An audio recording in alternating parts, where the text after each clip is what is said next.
Well, the markets have done some pretty interesting gyrations over the last several days.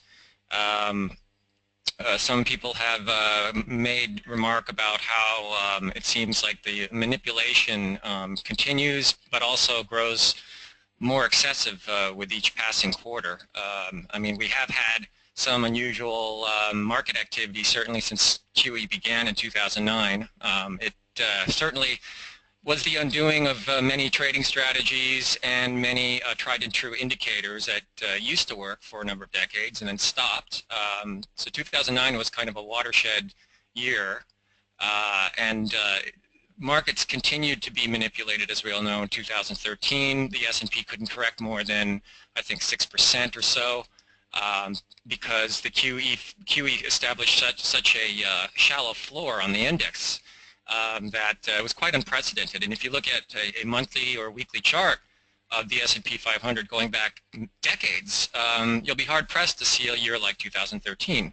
You'll also be hard-pressed to see a flash crash of 2010 or August of 2015 when markets unraveled over a period of 4 days from straight up to straight, well, rather from near highs to straight down, with the S&P I think correcting about 12.5% and the Nasdaq correcting somewhere equivalent. I think it was some. I can't even see this. It's yeah, maybe 18%. My line is unfortunately over my number, but anyway, this was unfortunate circumstance for the markets because it adds to the unpredictability, and unpredictability translates into risk. Anything you can't predict is risk. So the exchanges fought back by declaring that short selling is no longer allowed. Well, certain brokerage houses like Schwab will still honor it, but they made that declaration thinking that the short sellers are to blame because of that deep, fast flash correction that we had last August. I mean, I won't debate who's to blame. I just think it's the nature of where things stand with all this manipulation that's been going on. And we saw a minor version of August over the last several days where markets moved further than they probably would have under normal circumstances.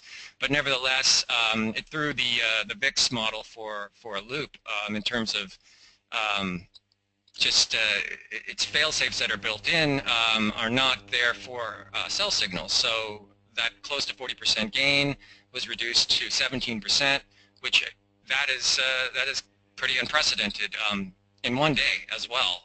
So that is par for the course, and the market just is what it is. So these times mean that we have to stay extra vigilant and watchful for any new material changes as they occur. As one example, one minor example, there's a rule about what the VIX is supposed to do, but that rule now has been negated because there is too much risk involved in that rule and not enough reward.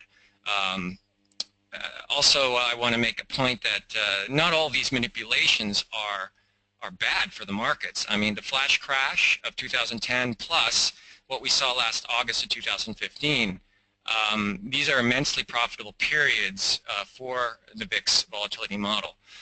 But they can also be profitable for short sellers. I mean, look at, Gil was on the right side of the markets in the flash crash of 2010 and more than doubled his account that month. I would say that for August of 2015, the VIX model cleaned up. That was actually what inspired me to take it to a beta phase, because it had been jamming all year, doing fantastic, and I was realizing, well, this model has to has to see the light. So that's why in late August it went to beta. But I say all this because I know that there are some people out there, I read in the news and whatnot, who are getting fed up with all these manipulations, and it has knocked a lot of people out of the markets. But every problem, as I write, contains its own solution. So just keep in mind that just because we have these aberrations that are going on doesn't mean that they're automatic money losers, as Gil and I have both shown in different ways. And it's times like this where I think that as we close into the Fed meeting in September later this month, and you know, this tug of war between to raise or not to raise, etc., and all the Fed jawboning that goes on, and again, it's a form of manipulation that continues, but there's still obviously ways to profit, and not just profit, but sometimes handsomely profit from these manipulations. And there's a number of stocks, for instance, that have played out pretty well, even in this market environment. For instance, if you look at, and these, by the way, are all, these have all been on our focus list. Let's start with, I'm just going to go through a few names, and Gil can shoot through the rest, but ACIA is one that caught my eye because you'll notice it's getting very quiet in the pattern right at support, right at 20-day support. And this stock has been an absolute champ price-wise. I think it's definitely one of the top guns as far as price appreciation, and it's an IPO with a great story. So when you see a stock get what we call, it gets the voodoo days come in, volume dry ups, you want to pay extra attention. And what I like about this pattern also is that your risk level is quite low, because you just put the risk, say, if you want to be liberal, you put the risk at your sell stop at 103, you know, 102.9, which is the low, which is just below the low of that September 12th, which is 5 days ago. So your risk basically is going to be about less than 3%, or about, yeah, I'd say roughly 3%. But your upside is quite large if this stock can get going again. It tends to be quite volatile, so if it does make an upside move, you could probably capture several percent or double digits on this thing. We also have AMWD, and that's another one that's the volume as it approaches support at the 50-day seems to be drying up here. It had a gap higher on its prior earnings since it's pulled back, but this is also one to watch. We also have BABA, of course. That one had a nice, that was on the watch list. There's some of these stocks, such as this one, you know, you want to watch for constructive pullbacks, and this one certainly went all the way down to its 20-day on pretty low volume that day, and then bounced, and now it's heading to new highs. LN is another one. This is Line Corporation, and it's getting very quiet in there. I really like that. Right now, volume is minus 84% of the 50-day average. So I really like this kind of expression, price volume expression going on in this stock. This is another one that has huge price moves. I mean, it was IPO'd at 32, and you know, it has some wide moves, but that's the whole point of these quiet days, is that your risk level is going to be on the smaller side, but your upside when these things do move can be quite pronounced. Momo is another one. This one has had great price appreciation, and then this too, it pulled all the way back below the 20-day. So you don't necessarily, I mean, I wouldn't be buying when it's below the 20-day, but you can use the 620 as your guide to get into the position. If you don't have time to look at the 620 or use it at all, or day trade, etc., you know, or I should say not day trade, but using intraday trading for your guide, these can be a little tricky. I mean, this is showing a lot of volatility, so you want to basically be sure that, you know, some of these names, as long as you know where your sell stop is at, you can put in a buy limit. Stock like this might be a little trickier. We went through some examples last week on stocks where you could put in a buy limit as well as a sell stop if you cannot be at your monitor watching your stocks during the day. But nevertheless, this one did it pulled back below the 20-day, and then it shot higher. It's a bit volatile, so like I said, it's a trickier name. Not all of them are going to be this tricky, as we saw last week. NVIDIA, this is one that pulled back to its 50-day, and then now this has been obviously a complete champ when it comes to leadership. Since this is one we put on our list before, and it's had great price appreciation. So it looks like it's still attempting to recoup its leadership position. And finally, TWLO, Twilio. Again, here's another one that's getting quiet. The volume right now, volume rate is minus 54% compared to its 50-day, and it's right hovering around the 20-day moving average. So here's another one that is a price leader. It was IPO'd at 15 and then shot all the way up to a high of 66 and change. And it looks like it's attempting to heal the damage that's been done from the from its prior sell-off. Now, as far as, let's see, I just want to look at, we have gold, GLD, the ETF. This one has been pulling back, so is silver, of course. They kind of run in tandem. And the idea is that if the Fed's going to be hawkish and more aggressive than expected, then interest rates will get hiked sooner than later, and the price of gold will drop. So that's kind of what's being expressed here. But keep in mind, this is more perhaps like part of the ugly duckling of gold. When it starts to look really ugly in an uptrend, that's where you should buy it, because ultimately the Fed really doesn't have much room at all to hike meaningfully. They painted themselves into too tight a corner. I mean, all the central banks have. So ultimately, this jawboning has to be done. They have to maintain this illusion of vigilance on the interest rate front, but they really don't have much that they can do at this point. And I think the only solution is like some of these other countries have expressed. Even the ECB have said that if they have to go more negative, they will.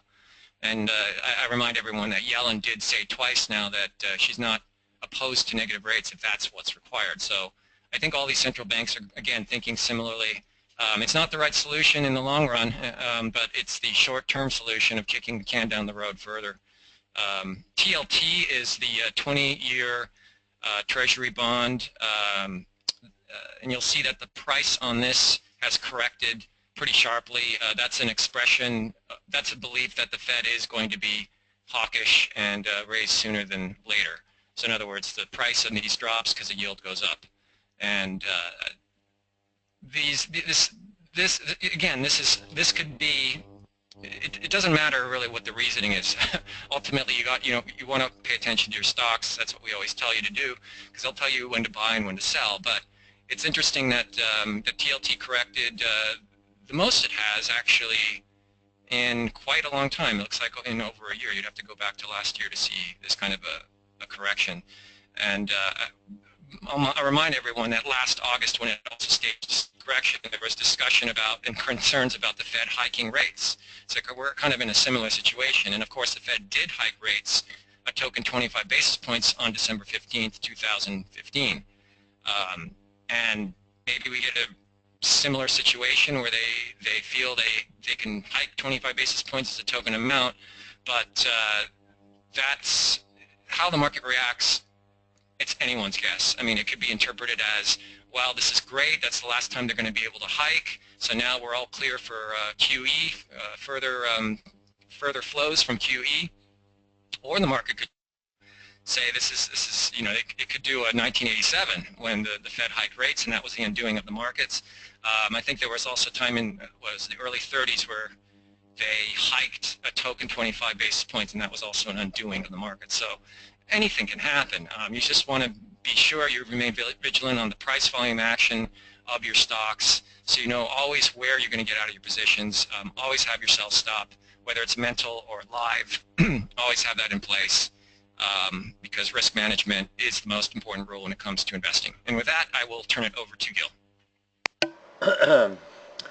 Good morning.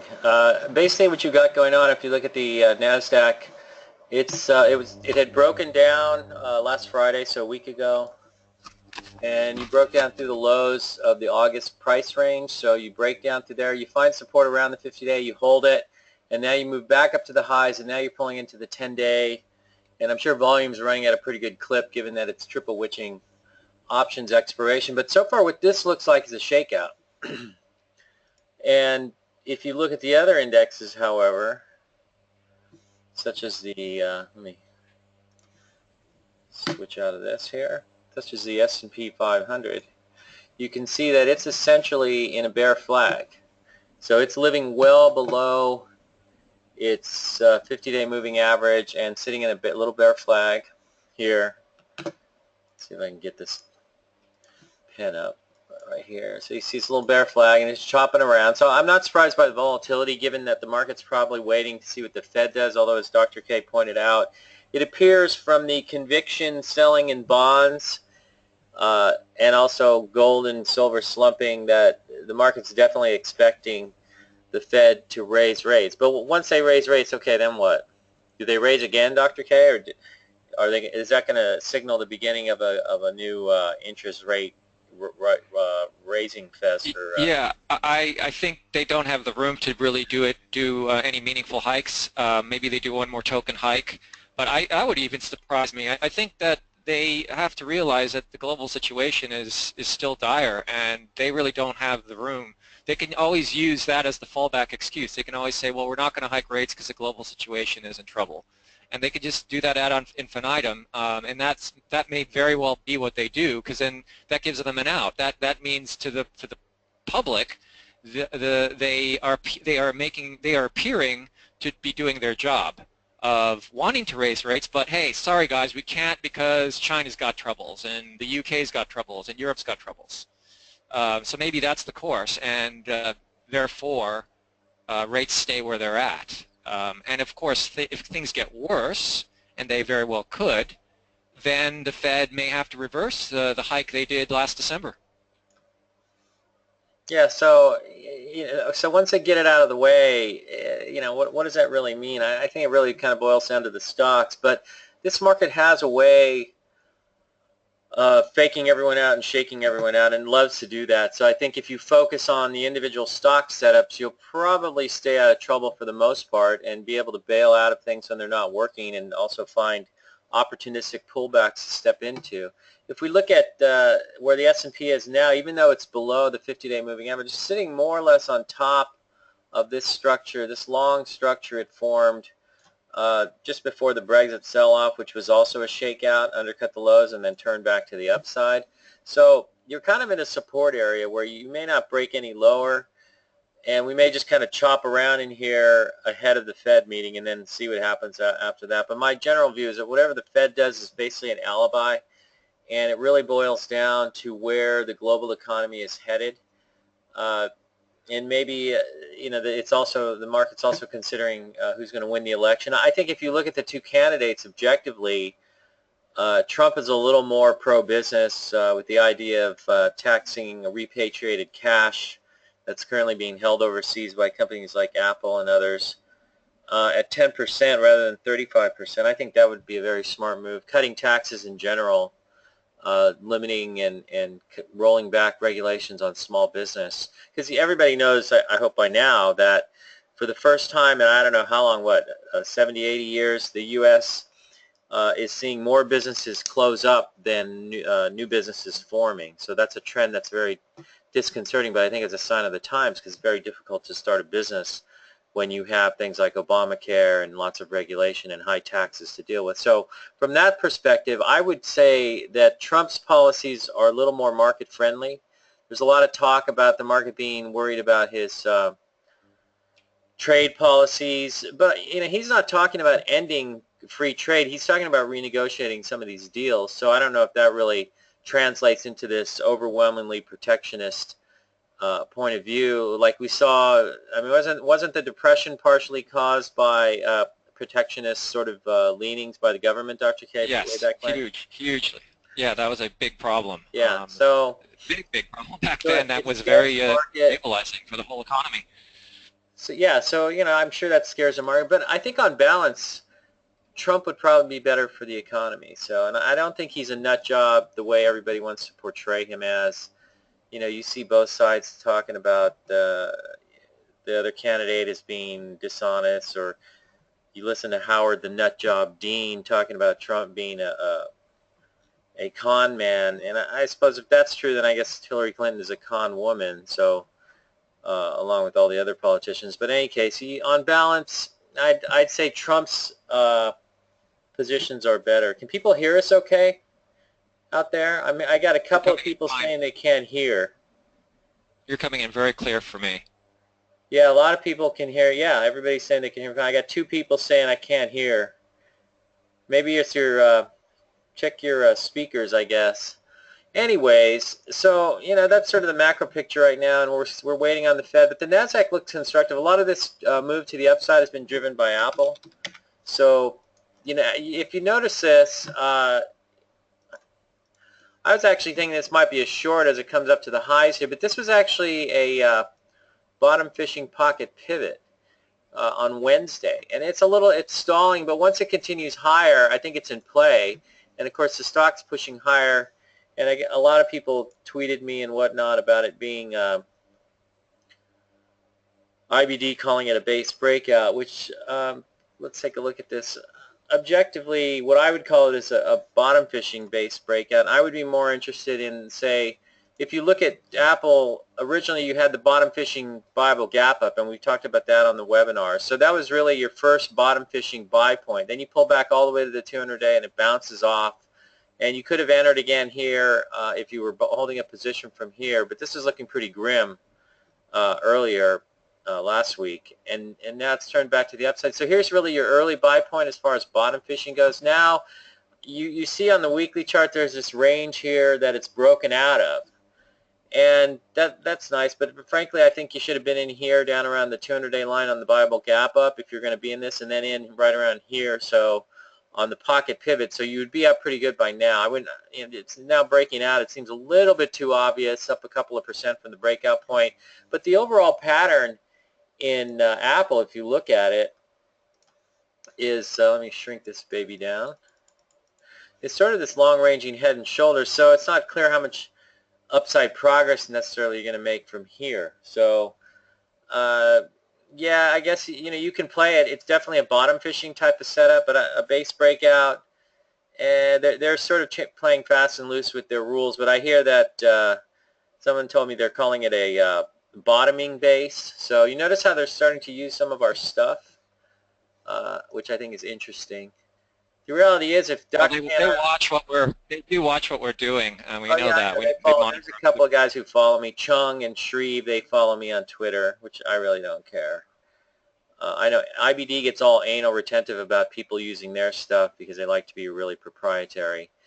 Um, but I'm sure they have no issues copying other people's work. And the reality is, if Dr. K and I were still working there, we would probably be leading the research effort, and I would say in the right direction right now, hopefully, depending on how open-minded they are. But see, they're getting desperate, so they got to sort of react to what's working and what isn't working, because they're going to lose all their subscribers otherwise. So anyways, but that created some confusion. I would say that you do have some overhead on the left side, so that may come into play. So unless I'm buying it early, I'm not going to jump all over this. So I thought what we should do this morning, which we did last time, and it went over pretty well, was review the, I'm going to throw up a weekly here.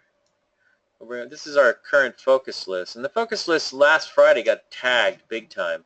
I mean, you look around, everything blew apart. But this is what Acacia got knocked through its 10-day line. That looked pretty grim. And what you can see on the weekly chart here, how do I make this work a little better? Because I just want to run through these. Make this chart bigger. Here we go. Just give me 1 second here. That should work. Okay, yeah, it got tagged. So down to the 20-day. This is what I call a Louis pattern. So it's an L that sometimes will turn into a U. So the thing will turn back to the upside. So it's an L that becomes a U. That's Lou. And I decided to name it a Louis in honor of our old floor broker at William O'Neill, Louis Silcente. So that's what that's all about. But anyways, you'll see those sorts of patterns where stocks will yank down to an area of potential support, such as the 20-day line, maybe the 10-day line, maybe the 50-day line, or they'll drift underneath a prior low and hang out there, get real tight, and then turn back to the upside. So the L pattern becomes a U. You're seeing that sort of, I guess, with American Woodmark. But you see this, here's your L pattern, and it shakes out and it turns right back up, holds tight, and boom, we're off to the races, run up, come back down to the 50-day line. Probably typical for most stocks, but as Dr. K said, you're pulling into the 50-day line on light volume. Here comes Amazon. Here's a nice, you see the L pattern here? It breaks off the peak, holds in a little L pattern along the 50-day line. It's actually picking up support on the daily chart at the 50-day line because you've got several up days in here, and now it's turning right back up in the new high territory again. That's typical for this market. And yeah, people say, oh, well, it's manipulated, well, blah, blah, blah. I guess whatever it is, it's always been manipulated to me, just in different ways. Back in the post-World War II period, institutional investors were up to their eyeballs in money coming in from individual investors putting money into mutual funds and whatnot. And then that's all sort of dissipated. I've talked about this theme many times. That's all dissipated. And now you don't really have any flows coming into the market that you would consider secular outside of QE. So basically you get into this highly rotational, choppy environment where selling into strength and then buying into pullbacks and finding ways to buy into pullbacks is really the best way to operate. And if you look at Amazon, it's pretty typically a stock that you would sell into strength at some point and then look to buy on weakness or buy back on weakness. So, and it's possible to hold these things for the longer trends if you're trying to. But I would say that you have to play with smaller size. So, I mean, speaking for myself, I don't run 100% positions, 50 to 100% positions right off the bat anymore. I'll come in with 15, 20, 30 at the most, and then try to run them for a swing trade and see what I can squeeze out of them. So, somebody says, I no longer SX to IBD. Is that subscribe? Blah, blah, blah, blah. Somebody says, lots of smart people have been short Apple. The short interest doesn't strike me as being all that big in the stock, nor has it ever. But it's been a short at times. It's been a long at times. I mean, the trick is knowing the difference between the movements and when it's going down and when it's going up. So, and if you look at Apple's chart over the last few years, so let's look at a weekly chart real quickly. Come on up, baby. Where are you? Late again. Okay, here we go. If you look at Apple on a weekly chart over, maybe we make this a monthly. How about that? Let's go to a monthly chart. It's probably take another 5 years. Okay, you can see that it's had its periods where it's been a nice short, and it's been a nice long, and now it's had this long run, and who knows what it's doing? Maybe it's going to break out again. Who knows? I would have an opinion one way or the other. When it's going down and it looks like it's in position to be short and it's breaking down, I'll be short it. And if it turns around, I'll go long the thing. And sometimes if you're shorting it, like I was a couple of days ago trying to short it, you can realize that, hey, this thing's got a strong bid, and all you do is flip and go long. And now you're making money. So I think it's just a matter of knowing where the stock's going. But I think a lot of smart people are also buying it. Isn't Warren Buffett buying it, Scotty? I thought, and he's really smart, isn't he?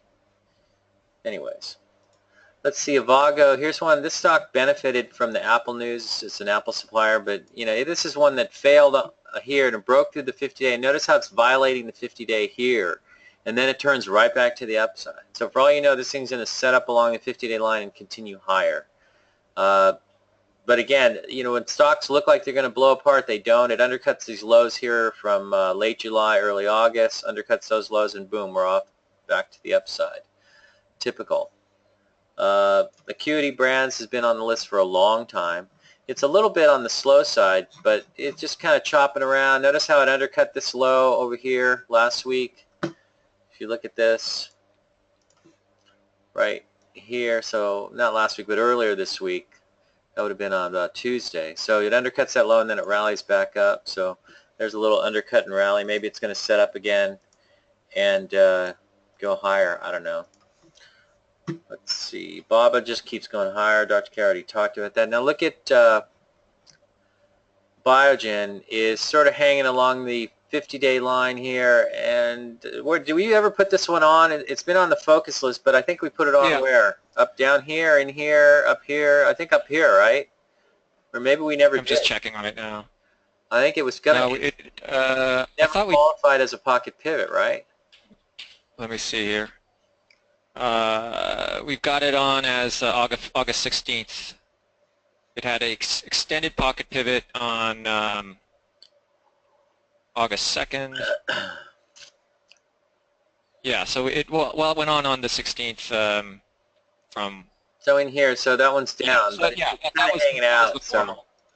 maybe it tries Yeah. to turn around, but you might be in an ugly duckling position here because you've undercut this low here in the base, and you may try and turn out of this. So Boston Scientific, the world's slowest stock, and the chart is coming up about as slow. This one's kind of broken down. I don't really like this. Like I said last week, I think it's We should remove it because I mean, well, anyone would know not to trade this one on the long side, especially what it did earlier when it gaps. It has a mini gap lower and then just fails miserably. So, you know, this is obviously one that should just be removed at this point.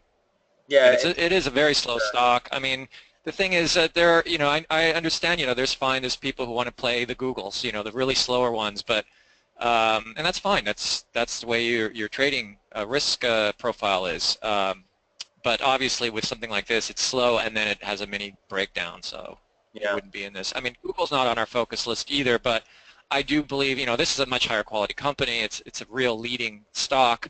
It's a slow stock. If you look at the weekly, you can tell it doesn't really get going, but it may be in keeping with certain investor styles, you know. And this one, I mean, on a fundamental basis, these guys are monsters. So, talking you about know, Boston uh, Scientific. no, I'm talking about Google. Oh, It's a okay. slow, Google's another slow one, but it's, you know, the fundamentals are huge. Yeah, You just don't expect to clean up from this kind of a trade. yeah, So yeah. I'm just waiting for the chart to come up here. Man, this thing is slow all of a sudden. Well, let's continue on with these DW. Well, if this starts looking and doing this on me, I'm just going to do this. We'll go to our focus list here. Here we go. So, okay, now it's coming up. This one's starting to break down as well. So this is holding up well. Now it's hanging along the 50. This almost looks like a short now, Dr. K. I don't really yeah, like that. it could end up going the other direction, certainly if it breaks And down. EBIX doing a similar sort of thing. It's broken below the 50-day line. It's starting to look like a short. But, you know, whenever this thing has broken down in the past, that's been the place to buy it. Even here where you violate, well, you don't actually violate the 50-day, but you move below it. And these are volatile stocks. I think if you're going to buy them, I guess you buy them on the pullbacks. But in like that's all that easy to do. So, but to me, these are lower quality names. I don't know. They've continued higher, but I'm looking for big stocks. And I think in a market like this, you want to be trading big stocks because you can move much faster. Now, here's an interesting situation talking about things that look ugly and then turn around. Here's New Oriental, which was on our list, has been on our list for a while, but this thing was looking very strong here on a breakout. And then it yanks down and undercuts this low here, and then turns right back to the upside and breaks out. So again, do you buy the breakout now? You probably sell into it, but you had to buy into it on the undercut and rally. So the basic rule for an undercut and rally is once it turns above the low, the prior low, so in this case here, you can buy it using that, maybe another 1 or 2% as your stop. And it's not guaranteed to work, but it's a tight trade, and it can be done. And a lot of times you'll catch some pretty decent upside on these things. EGRX, this is a little biotech name.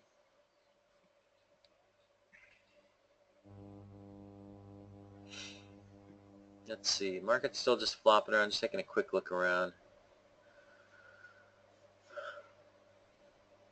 Somebody's asking a question. You haven't mentioned ant signals in a long time. I think there's kind of an obvious reason for that because the old ant signal was that if you had a stock up 12 out of 15 days in a row, that was a sign of extreme power. These days, if you get a stock that's up 12 out of 15 days in a row, first of all, you thank your lucky stars, and then you sell it. So instead of indicating strength, a lot of times now it's just an indicator of, say, upside extension and something you would be selling into rather than trying to buy into. So, you know, my general view is that's not really a useful indicator anymore, and for obvious reasons. The market's become choppier, and it's more of a sell the strength, buy the weakness type of environment. And I think that's basically what you do rather than chasing the strength. So indicators of strength as sort of a confirmation of huge upside momentum that you should just buy into willy-nilly. Doesn't really work. I don't know what's going on with this turkey. Here we go. Finally comes up. This one's hanging in a tight base, so that looks okay. Ellie, this one, see, this is breaking down too, but it's another one of these stocks that it's not really going anywhere, and every time it comes down, it's testing these lows again. It turns back to the upside. So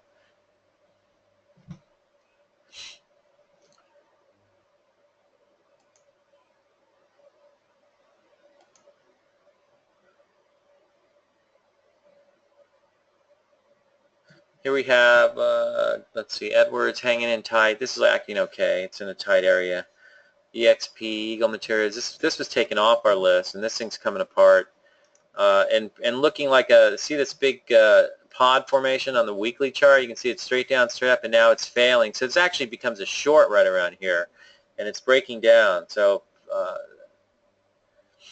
that's a leading group that's kind of gone by the wayside. Here's Facebook. I think Facebook is acting okay. You have to buy it on weakness if you like it. So if it comes right into the top of this base, right around 126, then I think you can try buying it there with the idea that it should hold. If it breaks, then this would become a late-stage failed base, which, if you think about this, this has had a big choppy run as well. Every time it breaks out, it rolls over. So let's look at this. Okay, here's a breakout.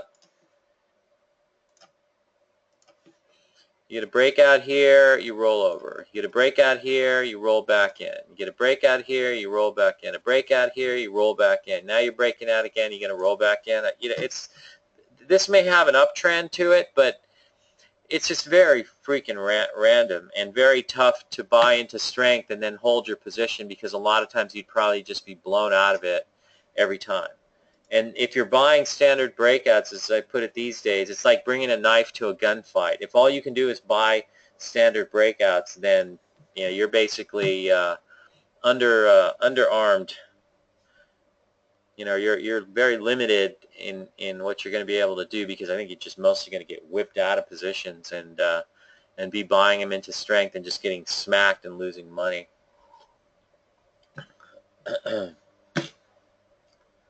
Let's see.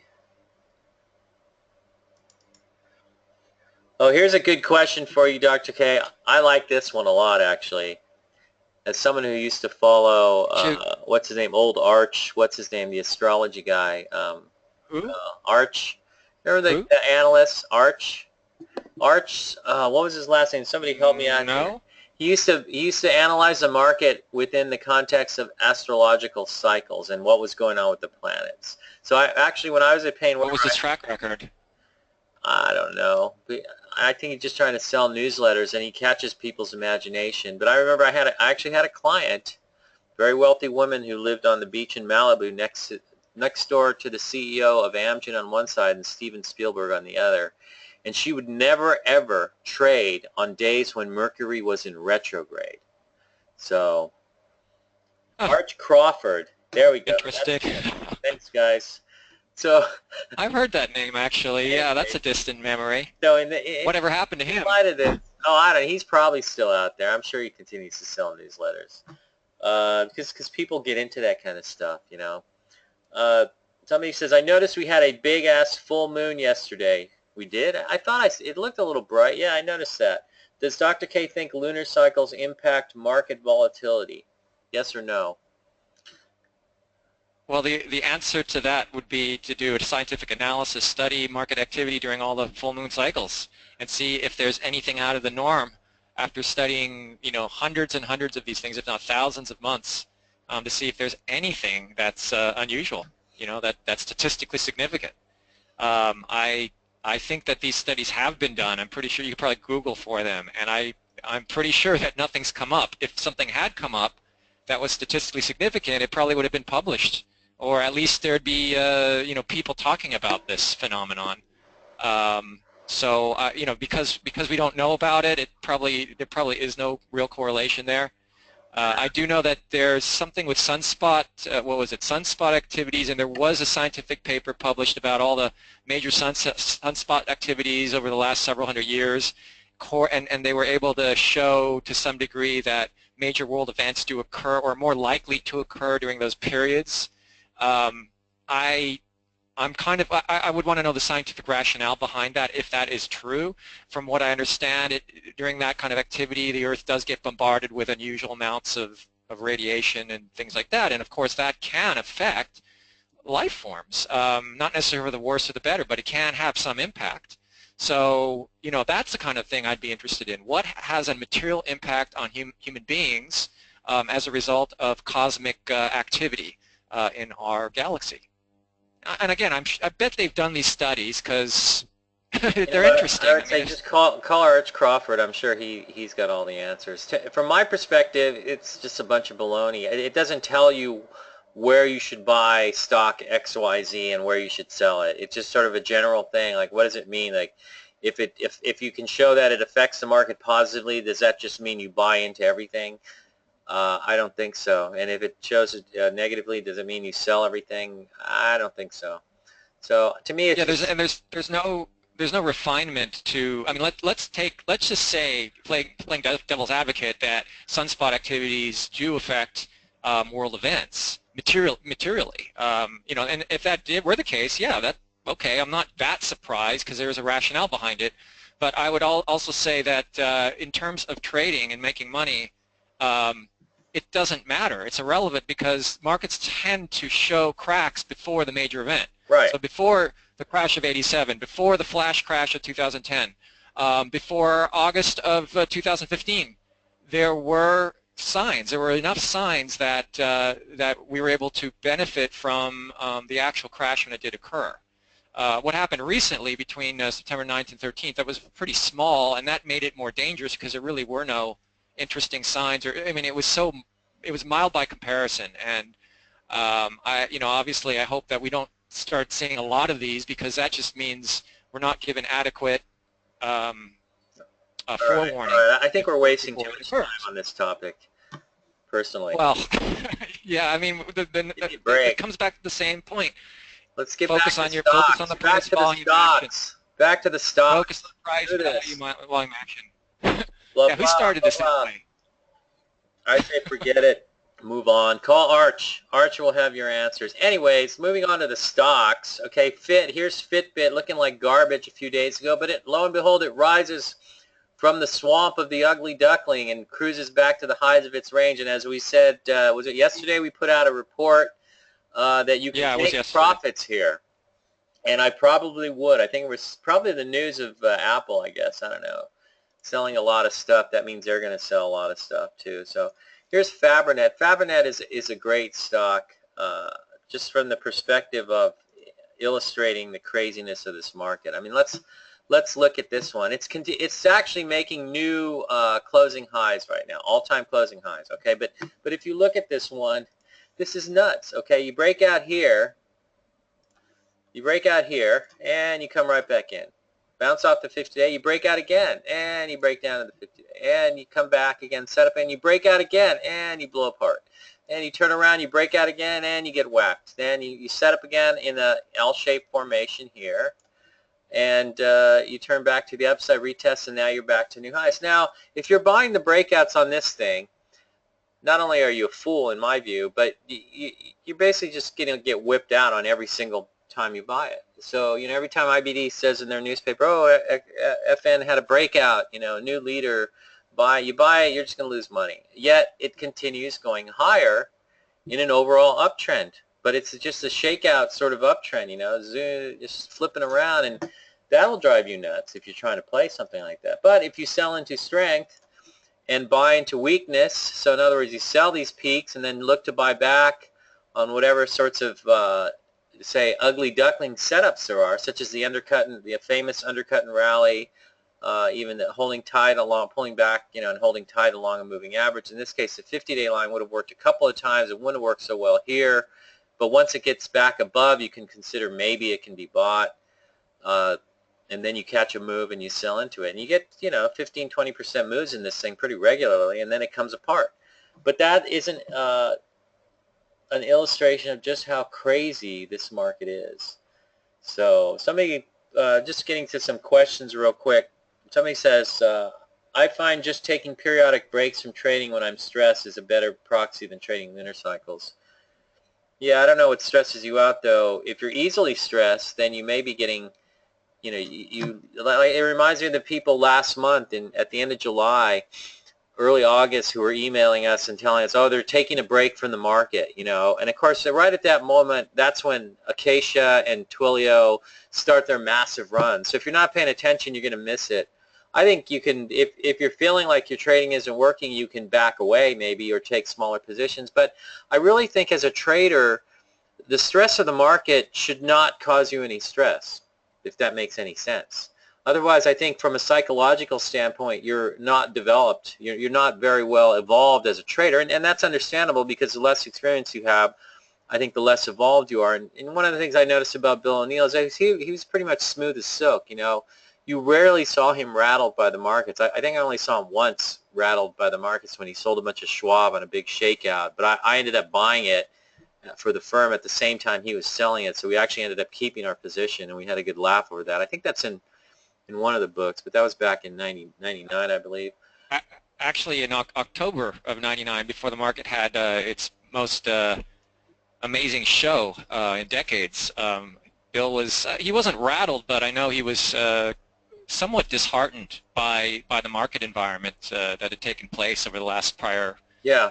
several months. Yeah, there would be times, but they were very rare. And my feeling is that, to me, it's all just subjective data, and it's all coming in at you through your screen, and your task is to interpret what the market's telling you, not what you want the market to tell you or what you think it should. And in order to do that, I think you have to be completely devoid of any emotion. And I'm not going to say I don't at times feel frustration or get pissed off.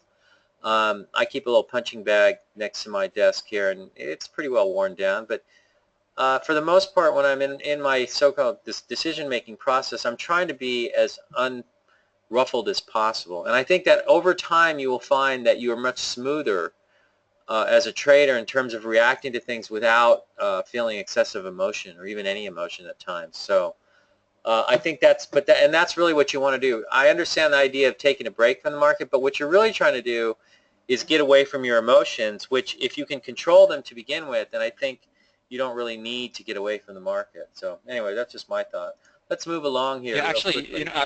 one point on 2009, early 2009, everyone, including us, thought the market should go a whole lot lower. Like everything was done.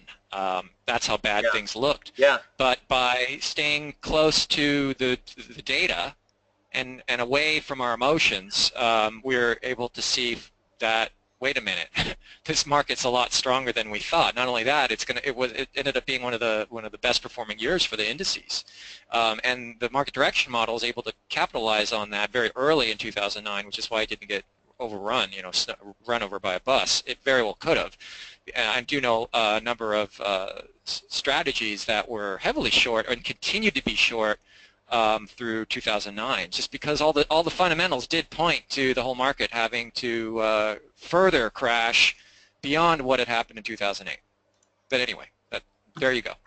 Gigamon was broke out on Wednesday. So there's a breakout for those of you who like to buy breakouts, and it's moving higher. But this could have been bought within the base. You had some undercuts of the lows along the lows in here, so you're getting these little undercut and rally moves. Retest of the 10-week line. I think I talked about this last week, is doing nothing more than setting up in a base after a nice move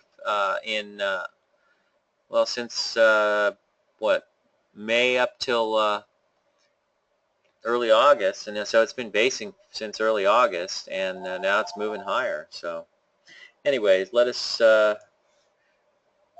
GK, we put this on as a pocket pivot, I believe, right here at around 33.50, something like that.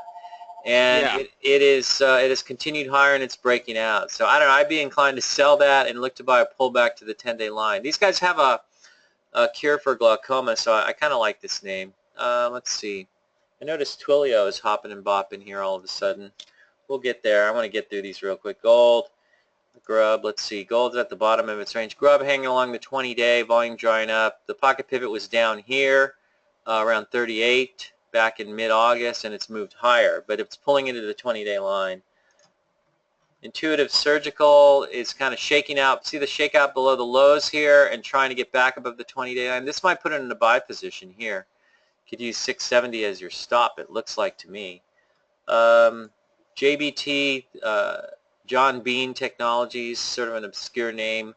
Smaller name, trades what, 149,000 shares. Not something I would ever really get involved with, but it is sort of undercutting these lows on a closing basis, and maybe this turns it back to the upside. You can see it's famous for breaking down and turning back to the upside, breaking down and turning back to the upside. And you see this in so many stocks that have been leaders. So Line Corp is pulling back in here down to the 20-day line. It's actually sitting pretty much right at it. 43, I'm sorry, what is the 20-day line right now? 43.49, and we're sitting at 43.55 on the last trade. What's your volume levels running at, Dr. K? It's very quiet here, minus 78%. Okay. I'm keeping an eye on Mobileye here, just in case there's some sort of an undercut and rally move. We talked about this in an MLR report yesterday. It's broken down. There's been news, you know, of them blowing off Tesla, which I don't really think is a big deal. And Apple, I think they sold off when Apple said they're not going to build their electric car, or they're backing away from that. But I think their market really is not Apple and Tesla. Their market's all the other car companies. And it's breaking down in this pattern. This could be a short sale setup as well. So you're kind of watching this two-sided. I definitely would not be shorting it here, although it could continue lower. It could undercut this low and then try to rally. I would try to short on a rally into the 50-day if I were going to do that. But at the same time, I might look for a swing trade on an undercut and rally move. Now, this low here is 44.26. So the undercut and rally trade is very simple. You just once it comes up through 44.26, you buy it. What I'll do is I'll buy it, and then if it moves higher, that's fine. But if it comes back in and drops below that, I'll just sell it again, and then look and just wait for it to do it again. And I may do it 2 or 3 times before it actually works, and you end up making money. Or you know, at most, all you get out of it, like you did 4 days ago, was a nice intraday trade for about 5-6%. So it's something to keep an eye on. It's still on our list, but it's getting a little dicey. But as you notice, a lot of these names do that in this market. They start to look dicey, and then boom, they're out of here. So Plus the ugly ducklings. some of these, let's see. I'm gonna go through some questions. There's a number of questions coming through. Dr. K, when looking at pocket pivots, is there any evidence that pocket pivots on a weekly chart are more effective than pocket pivots on a day? No, not at all. See, no, the weekly charts don't give you enough. They don't give you enough refinement. You'd be buying too late if you're using weeklies. Right.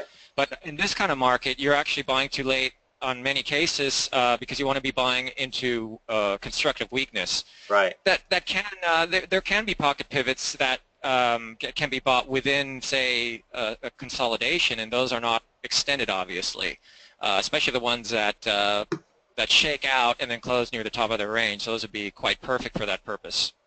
Somebody says, But, I found HGSI invaluable in this market for individual stocks using about 5 different chart views. Much better than Market Smith and IBD. Yeah, I'll tell you guys, I'll give you guys a little secret here. One of my favorite lists to look at, this is my HGSI system. If you go under Ian Woodward and Ron Brown, you're going to find stocks and groups moving to the upside. And I will run through this list every day after it updates at around 2:45 p.m. my time, about an hour and 45 minutes after the market close. And I'll run through this list, and it will have a lot of names on it that are not sticking straight up in the air. Well, you've seen a few, but you'll see some of these like analog devices. You see it's kind of undercutting lows here and then trying to turn back. It will show you subtle strength in patterns that's not necessarily, there's Amgen's coming back, but it hasn't broken out yet, so it's actually setting up. But if you go through some of these, and I'll tell you, like ANET, Arista Networks, I've seen this one showing up since down here. Back in July, oh, attention, there goes line here, is pumping lower. Probably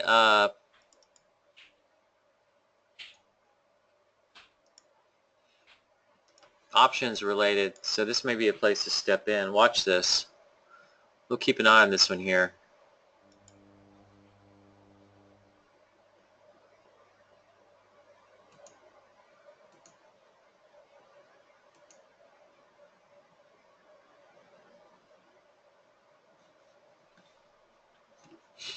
Anyways, where was I?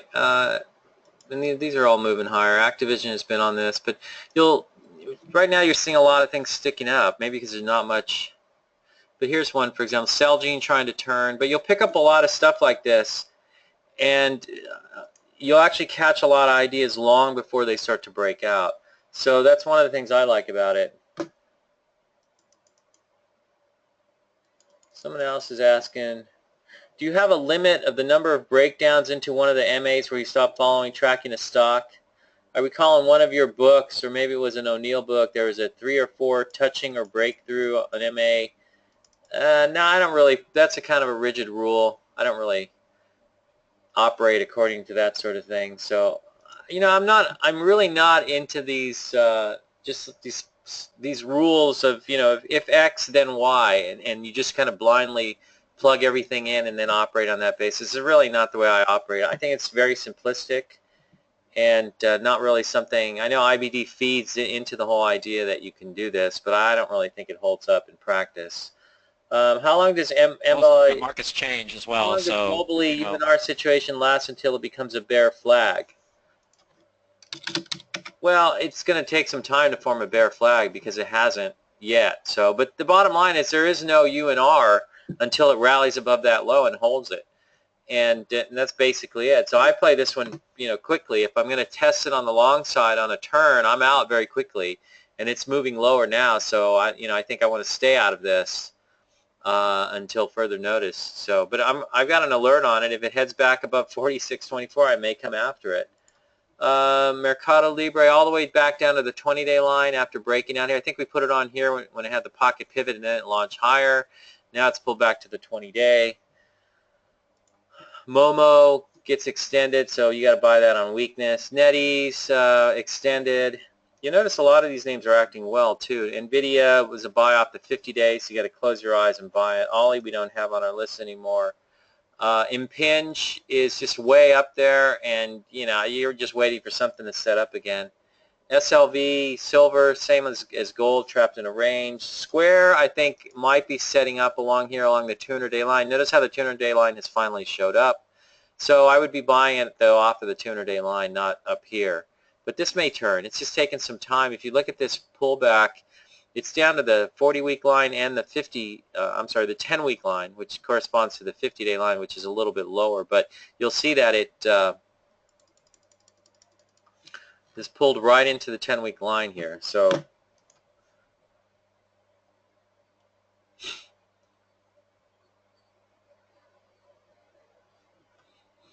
Shutterstock is hanging along. Notice how it's finally touching the 10-week line. So this one might be coming into a buyable position. It's very thin, though. 411,000 shares traded.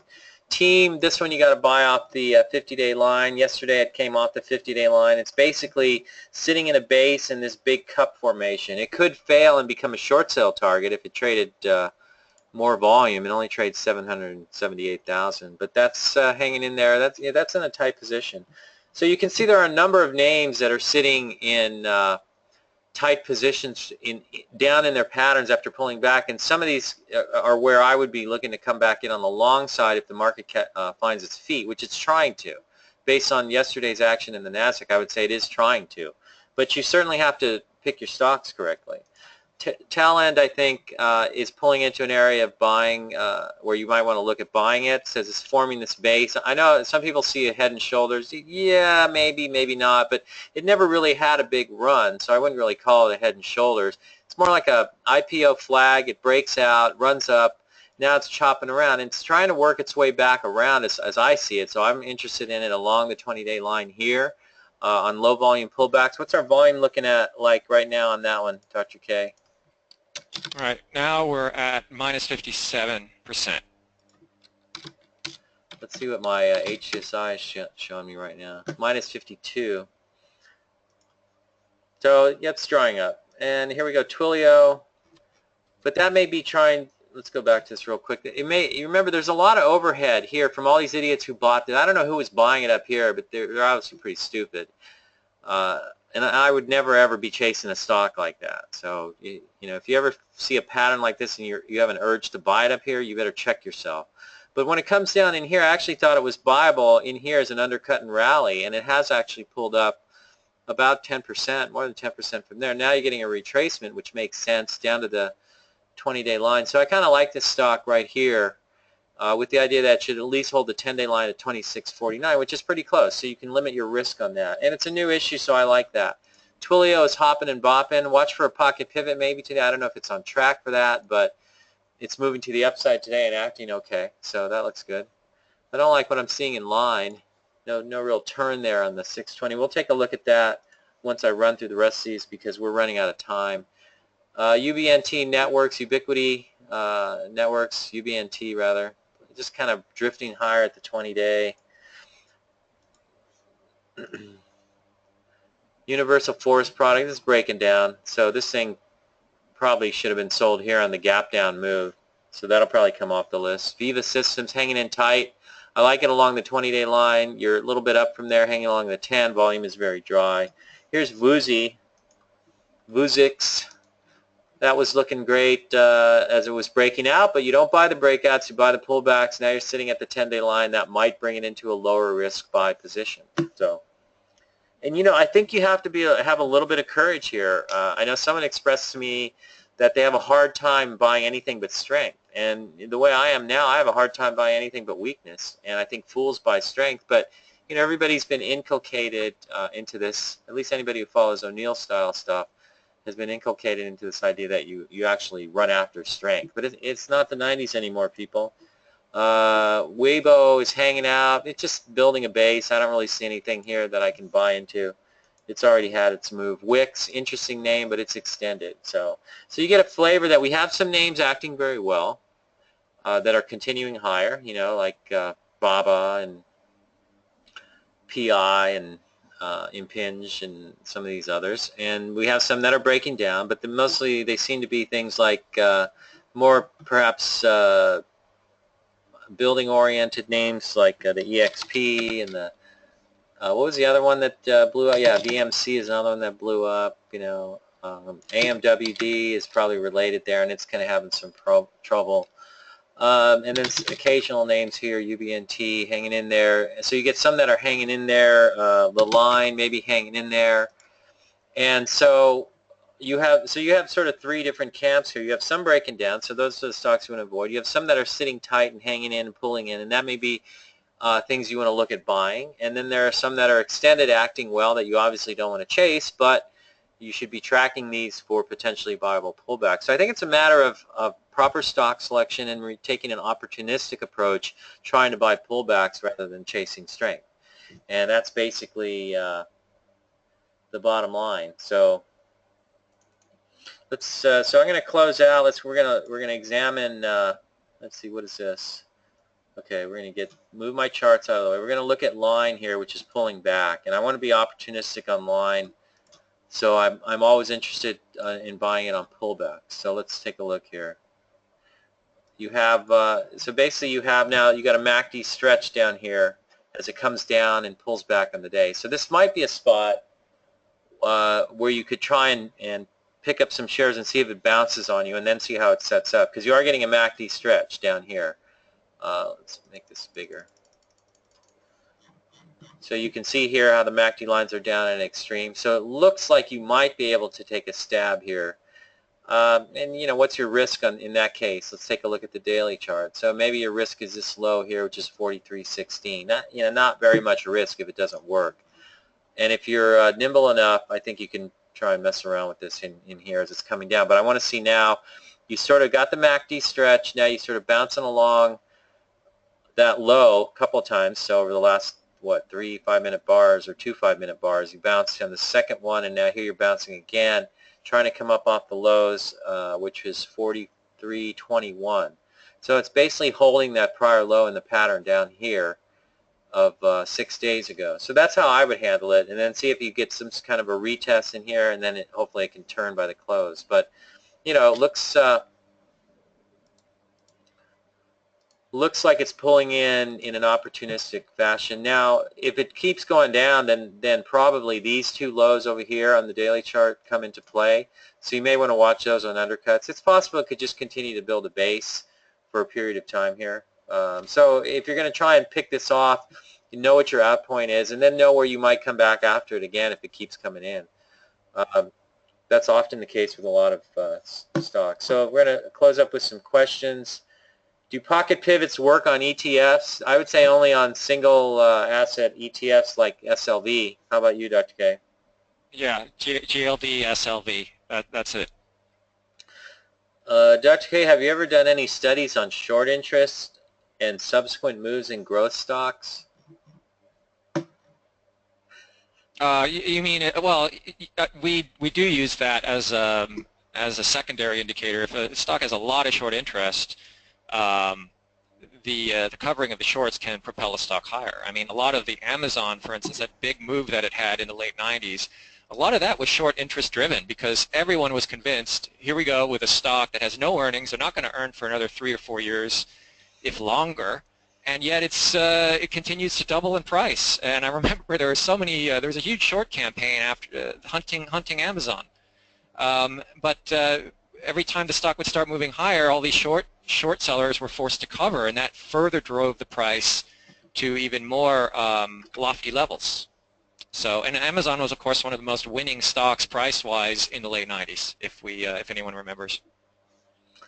Yeah, so anyways, my view is if I see a stock moving, like here's Grubhub, so when it gapped up on this day, as soon as it gapped up and I checked the short interest on it, I think it was huge on this thing, and I'll buy the Bible gap up, and I figure I've got some juice behind it based on